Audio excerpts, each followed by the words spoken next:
Hi everyone, and welcome back to the third of Thursday Night Lives with me, Elliot from El's Auto Care. I want to start off. So it's been a bit of a rough week, and I'm not as prepared as I'd like to be. But basically, what's happened is somebody reported my Facebook account, and they reported it repeatedly on the trot, which caused my Instagram to be deleted along with my Facebook over there. This was Facebook, but for some reason it's not working. So I'm gonna have to look into that for next week. But I was gonna thank everyone, because everyone on my Facebook has gone over well. A bulk of people from my Facebook has gone over and followed my Instagram, and I was going to ask if the people on YouTube could do the same thing. So what I'm assuming is, like the last two episodes, is that most of you will probably be watching this in my video stream rather than watching it live now. As I can see, it says tap here. Yeah, as I can see, there's nobody here watching at the moment. But I'm talking, so you're obviously missing it.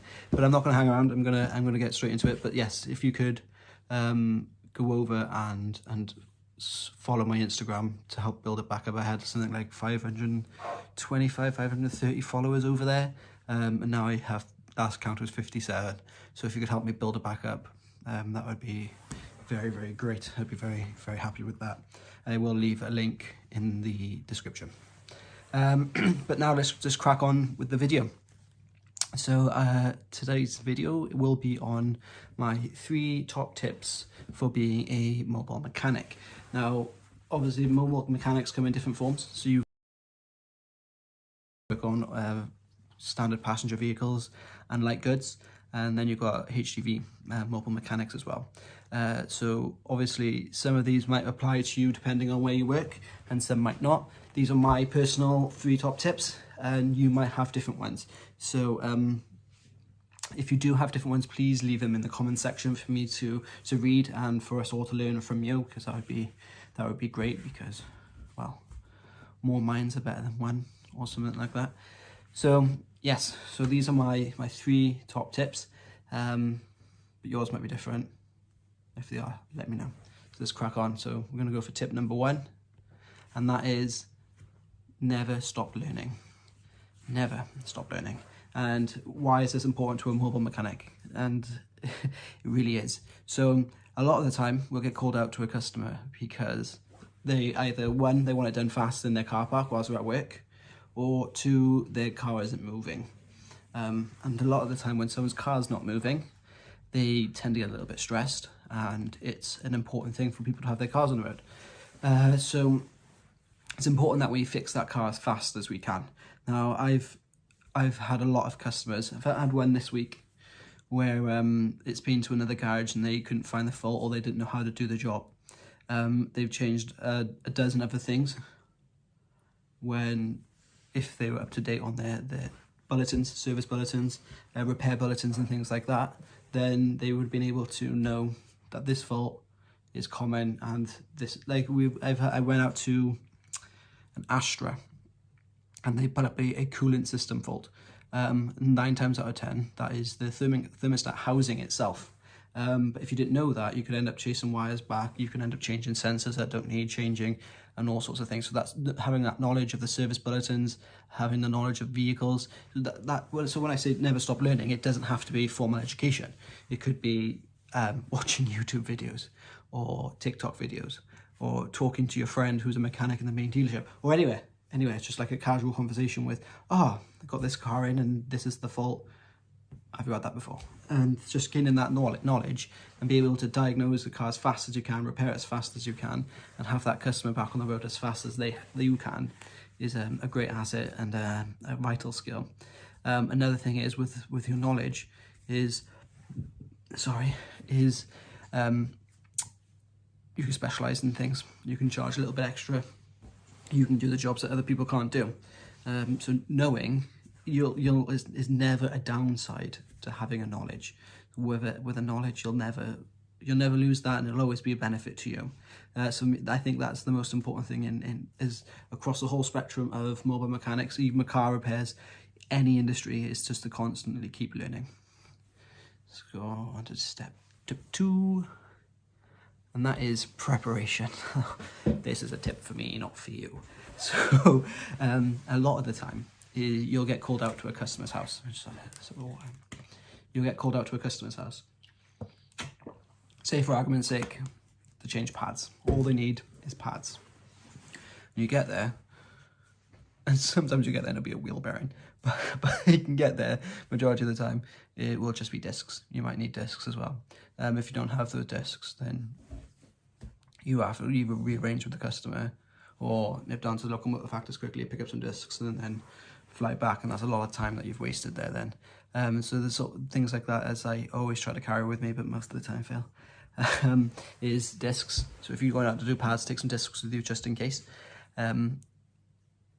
Then there would be shock absorbers. If you're doing shock absorbers, take the top mounts with you on the springs just in case, or springs and take the shocks and everything like that, and vice versa, because time. Another thing is, especially with diagnostics, you need to make sure. When I was trained on fault finding, there was repeatedly said to me is if you don't have a knowledge of what you're doing before you get there, so you don't know what wire does what, then you're just guessing. You're not diagnosing, you're guessing. And if you don't know the answer, then you're doing an experiment. So you're not doing an experiment, you're not guessing, you're fault finding. So if you go there and you do a volt drop test and you are just wondering what's on that sensor, then you don't know. You're not actually diagnosing the car properly. So before you go out to a job, make sure you know exactly what you're doing, make sure you know what voltage should be at what sensor, make sure you know what brake setup they have or shock setup, even like then timing belts and things like that, because certain cam pulleys rock, or crank pulleys, sometimes you have to twist the crank pulley whilst you time it up and do the tensioner and things like that. Just being prepared for that. It comes down with the knowledge as well, I suppose. Having that knowledge and preparation on how to do the job perfectly first time saves you a lot of headache of possibly removing things that you don't have to remove, and spending time doing things that you possibly don't have to do. So it's just that preparation. If it saves you 10 minutes per job, it might save you 40 minutes per day, which is the best thing to do. Sorry, I'm just... And then we're going to go point 3 is pay attention to detail. Now, this is something I get commented on quite often for my TikToks. And I actually seen an amazing video of a chap. I can't remember his name. RH Autos or something like that. Autiv. What I'll do is I'll get his TikTok link and I'll put it in the bio, in the description. Because what he did, he removed a headlamp. He removed a tail light, sorry, because it failed his MOT on indicator bulbs with the wrong colour. So he removed it and then he changed the bulb. And instead of just putting it back in, he cleaned all the green and moss and everything behind the unit before it went back in. And now you can't really see that apart from on the edges. But say I come out to your house and I change something. Like I clean engine bays when I do a service. And the unfortunate thing is with a service, you're going to pay me £200 and your car's not going to do anything different. So when you look under the bonnet and you can see that it's been cleaned and it's done differently, then there's that little attention to detail that makes things a little bit better. You know, like changing bellows on a shock absorber. You can see that it's a complete new unit there. Cleaning that moss behind the headlight or the tail light, so you can see that that person's taking care of their work. So you show that customer that you've taken care of the work. Another little thing is the torque sticks, marker pens or paint markers, metal markers, paint markers, so people can see that you've done your job properly. And there's that attention to detail will, 1, make sure your job is done properly. 2, make sure the customer is confident and comfortable with what work you've done. And nobody is going to recommend you to somebody else if they're not comfortable and confident with what you've done. So paying that close attention to detail is really going to help people get that buzz around you, I suppose, and be like, yeah, he does an awesome job.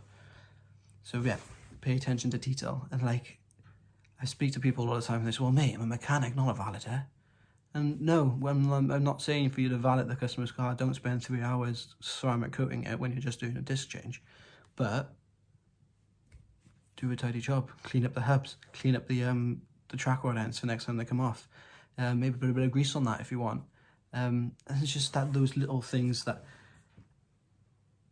the customer's happy, you know, and when they go have their tracking done, you spent 2 minutes just to wire brush their track rod ends, but when they go and have their tracking done, it's not seized and not having to melt them off and get another one on. And you know, it's just that confidence. They know that you're going to do the job properly, and they're confident in what you've done and what you will do in the future. And they're not going to stake their reputation on you not doing it properly. So there's my three top tips. I suppose there's more common sense, but you know, you stick to the basics. I always told me, if you look after the pennies, the pounds will look after themselves. If you look after the basics, you'll be able to do the complicated things a lot easier. But because I'm good to you guys, I've got a fourth, and that is to remember your worth. Now, this is the other tip. You can judge how good your mechanic is on how many certificates he's got, how educated he is, how prepared he is, how neat and tidy his van is, and things like that, and have the attention to detail. But now we're evaluating ourselves as mobile mechanics, and something to understand is, and this is something that I struggle with myself, I think that's what most of these tips have come from, is just things that I need to work on. But it's that, for instance, with my wife complains to me because I do MOTs, and I'll charge the price of an MOT, even though I'm sat in the MOT station for an hour when I could be working for an hour. So I'm getting £15 rather than £50 out wage or whatever, do you know what I mean? So it's sort of how much are you benefiting the customer by taking it to be MOT'd? How much are you benefiting the customer by servicing their car in their works car park so they don't have to go? Or how much are you benefiting the customer if the wheel bearing collapses on the side of the road and they can't drive, and you fix it on the side of the road and take it back to their house? So don't be afraid to charge that extra bit, because you're not just selling discs and pads, you're selling the convenience of them staying in work whilst you do the discs and pads, or you're selling the convenience of them not hopping their kids into the car, driving down to the garage, jumping into a taxi to take them back home, then 2 hours later jumping back in the taxi to go back down to the garage to fish their kids all into the car to go. You get my point. So you're not just selling them that, you're selling the convenience, you're selling them the like I get a lot of customers who are plumbers and builders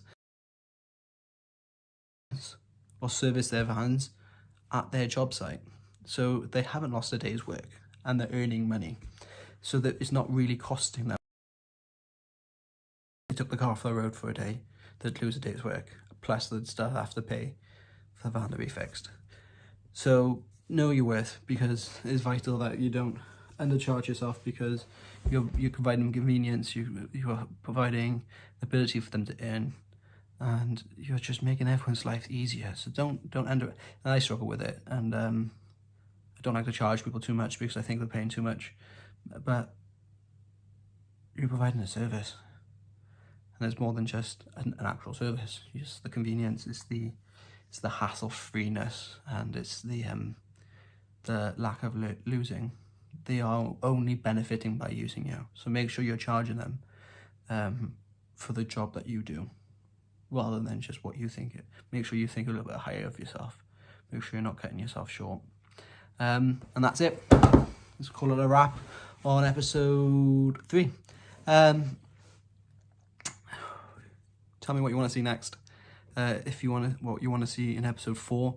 If I don't see it by the time I do episode 5, or enough time at episode 4, or if I don't have enough time to prepare it once I've seen it, it will be episode 5. But leave it in the comments. If you don't have a suggestion, go into the comment section and vote with the comment with the highest number of votes. That we'll be discussing their topic next week, providing I see it. Thank you for coming out, and I will see you next week, unless you hop over to my Instagram and my TikTok, and then I'll see you tomorrow, or maybe in an hour. It's up to you. Bye guys.